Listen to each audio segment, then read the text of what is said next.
ये किसान आंदोलन की तरह ही है वो सिनेमा, कहीं ना कहीं दुनिया उससे जुड़ेगी। और प्रदीप भैया ने बहुत खर्चा किया उस सिनेमा को बनाने में। जो भी ज़रूरत की चीज़ें हुई, हमें कभी ये नहीं महसूस होने दिया कि हाँ ये नहीं होना चाहिए, ये लोकेशन पे अगर आपका शूट नहीं हो रहा है और ये लोकेशन सिनेमा के लिए अच्छा नहीं है, तो इन्होंने बोला और महंगा अगर लोकेशन हो तो आप करिए, सिनेमा अच्छा बनाइए। क्योंकि कब तक आ रही है? रिलीजिंग डेट तो अभी शायद नहीं आया है, अप्रैल में रिलीज होगी वो, इस महीने के बाद। किसान आंदोलन को समर्थन कर रही है ये मूवी? बिल्कुल किसान आंदोलन को समर्थन करेगी, क्योंकि देखिए कहीं ना कहीं करप्ट किसान नहीं होता है, क्योंकि वो मेहनत करना जानता है सर। टेबल पे बैठ के हम लोगों के बारे में सोच लेते हैं, कभी किसान के खेत में जाकर सोचिए, तब समझ में आता है कि अगर हम जिंदा हैं तो उसी धान के बदौलत, उसी गेहूं के बदौलत, उसी चावल के बदौलत, उसी दाल के बदौलत।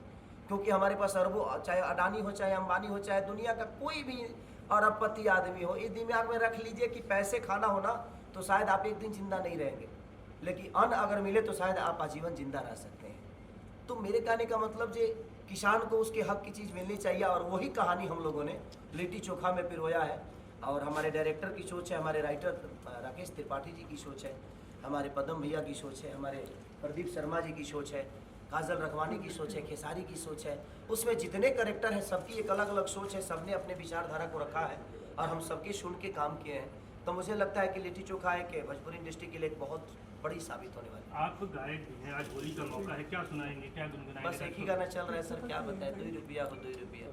हर जगह मैं अभी चला गया था, रात को मैं चला गया बनारस अपने भाई के घर पे, और वहीं से मैंने जिधर रास्ते में गया एक ही गाना बज रहा था मेरा, 2 रुपया हो 2 रुपया। वो गाना इतना पागल किया है कि अब बता रहा हूँ कि 1 महीने में 130 मिलियन है वो गाना। गुनगुनाएं जरा हमारे अभी तक गुनगुनाया जी। एक्चुअली गला मेरा, मैं 4 दिन से तबीयत खराब में हूँ और इनको पता है, क्योंकि मैं गाऊंगा तो फटे बांस की तरह गाऊंगा। अरे 2 रुपया हो 2 रुपया, चोली रंगाई दे हो 2 रुपया हो, साया रंगाई पौने 2 रुपया। आज हर घर में भी ये गाना बज रहे हैं। एक हमारा मस्ती होता है होली का रंग, तो थोड़ा सा तड़क भड़क गाने की कोशिश करते हैं हम लोग की, ताकि सबका एंजॉय भी हो जाए और सब लोग मज़ा ले लें।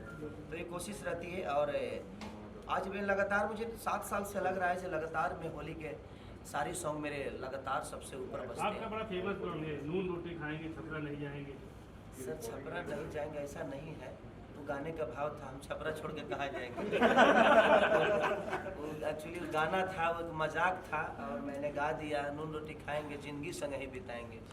सबका डर से हुए है फराई, बताइए लड़की लेके भागेंगे तो उस टाउन में क्या करने जाएंगे। वो एक प्रेमी प्रेमिका का संवाद था कि सबका डर से हुए है फरार, अब छपरा लौट के नहीं जाएंगे। हम लड़की लेके भागे हैं सर, छपरा जाएंगे तो गुटा नहीं जाएंगे। और नून रोटी खाएंगे, उसका एक मोहब्बत है कि हम नमक रोटी खा के भी अपने ज़िंदगी को लेके, सर देखिए इसमें भी रोटी आया था, यहाँ भी किसान था। नमक की बात आए तो वहाँ भी किसान है। हमारे जीवन के अगर देखा जाए तो सबसे बड़ा कोई हीरो है तो सर किसान ही है। जय जवान जय किसान। देखिए हमारे देश की भी रक्षा अगर हमारा जवान करता है तो कहीं ना कहीं अन्न खा के ही करता है। तो मुझे लगता है कि अगर देखा जाए तो सर्वोपरि अगर माना जाए तो हमें किसान को मानना चाहिए, क्योंकि किसान अगर नहीं होता तो हमारे जीवन में कोई भी बड़ा आदमी चांद पे भी जो जाता है वो रोटी खा के ही जाता है। तो हम दुनिया की कोई भी मिशन अगर तय करते हैं तो रोटी खा के ही, चावल खा के ही तय करते हैं। इसीलिए हमारे जीवन में किसान की उपलब्धि सबसे ऊपर होनी चाहिए। खेसारी लाल स्टार पर्दे का हो सकता है सर, लेकिन मुझे लगता है कि रियल ज़िंदगी में अगर कोई स्टार है और स्टारडम है तो वो किसानों का है, क्योंकि उनके बदौलत ही मैं आज कुछ बोल रहा हूँ। अभी 4 रोटी खा के आया तो आवाज़ निकल रही है सर, रोटी नहीं खाता तो मैं भी लड़वा के ही बोलता। तो किसानों को लेकर के आप बहुत मतलब एक तरीके से दुश्मन है। सरकार क्या लगता है, सरकार नहीं सुन रही है, क्या कहें? देखिए सर, सरकार की बातें तो मैं नहीं जानता, क्योंकि मैं सरकार में नहीं हूँ। मैं सरकार, जिस तरह सरकार मेरे से है मैं उससे नहीं हूँ। तो मुझे ऐसा लगता है कि सरकार को इस पहलू पे काम करना चाहिए, जब उनके सामने थाली में रोटी आती है ना, तो सरकार के हर आदमी खाता है सर, चाहे वो मुख्यमंत्री हो, चाहे प्रधानमंत्री हो, चाहे गृह मंत्री हो, और चाहे कोई भी मंत्री हो सर। मैं पढ़ा लिखा कम हूँ इसलिए कम मंत्रियों का नाम जानता हूँ। तो मुझे ऐसा लगता है कि जब सामने थाली में रोटी आती है ना, तो एक बार उनको, उन किसानों की तरफ देखना चाहिए सर, कि वो किस दर्द से हमारे थाली में वो 2 रोटी देने का काम किया है। हमें अगर कोई सरकार किसी किसान के लिए करता है तो सर साल में 1 बार करना है, उसको 1 बार बिल पास करना है, चाहे कोई भी तकलीफ हो उसको 1 ही बार करना है। लेकिन किसान हर दिन अपने पसीना बहा के और आपके लिए सालों भर की रोटी की व्यवस्था करता है। तो हमें लगता है कि हमारे अगर कोई असल माँ बाप है, अगर कोई असल हमारी ज़िंदगी का रक्षक है, तो कहीं ना कहीं वो किसान है, जो कि हमारे जीवन में सबसे बड़ी उपलब्धि किसानों की। सरकार के लोग क्या लगता है नहीं समझ पा रहे ऊपर? देखिए, ये तो व्यक्तिगत विचारधारा हो गया कि वो क्या समझते हैं, और कि जब तक नहीं समझेंगे तो हम इतने भी कमज़ोर थोड़ी हैं सर। हम भी किसान के बेटे हैं, हमने जब तक लड़ना होगा अपने हक के लिए लड़ाई लड़ेंगे, चाहे वो जिस लेवल पे हो।